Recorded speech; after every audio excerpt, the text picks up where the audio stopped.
എന്താണ് ഈ ശിർക്ക് എന്ന് പറയുന്നത്? ഞാനതിന്റെ ഉദ്ധരണികൾ പറഞ്ഞിട്ട് നിങ്ങളെ കഷ്ടപ്പെടുത്തുന്നില്ല. ഏവർക്കും മനസ്സിലാക്കാവുന്ന, ഏത് സാധാരണക്കാരനും മനസ്സിലാക്കാവുന്ന ലളിതമായ ചില കാര്യങ്ങളിലൂടെ പരിചയപ്പെടുത്തട്ടെ. റഹ്മാനായ റബ്ബിന് മാത്രമുള്ള ചില ഗുണങ്ങളുണ്ട്. ആ ഗുണങ്ങൾ അല്ലാഹു ഒരാൾക്കും ഒരു കാലത്തും വിട്ടുകൊടുത്തിട്ടില്ല, അത് വിട്ടുകൊടുക്കുകയുമില്ല. അതേപോലെ അവന്റെ മാത്രമായ ചില വിശേഷണങ്ങളുണ്ട്, പ്രത്യേകതകളുണ്ട്.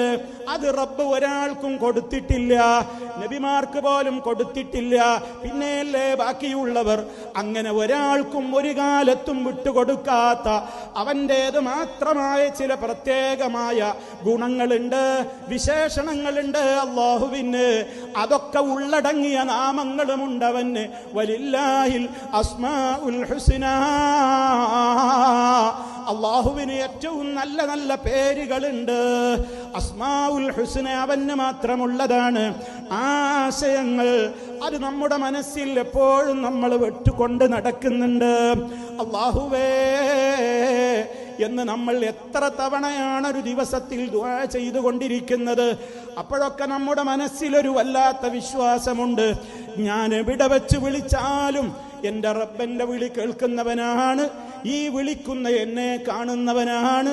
എൻ്റെ ഈ പുറത്തേക്കുള്ള ശരീരം മാത്രമല്ല, ആർക്കും കാണാനാവാത്ത എൻ്റെ ബോഡിയിൽ ഒരു മാംസപിണ്ഡമുണ്ട്, അതുപോലും കാണാൻ കഴിയാവുന്ന അലീമും ബിദാത്തി സുദൂർ, നെഞ്ചകങ്ങളിൽ ഒളിപ്പിച്ചു വെച്ചതറിയുന്നവനാണ് റബ്ബ്. അങ്ങനെ മാത്രം അത്രത്തോളം അവൻ എന്നെ അറിയുന്നുണ്ട്, അവൻ എന്നെ കാണുന്നുണ്ട്. അവൻ ഞാൻ എന്ത് ഭാഷയിൽ പറഞ്ഞാലും അതൊന്നും അവന് പ്രശ്നമേ അല്ല.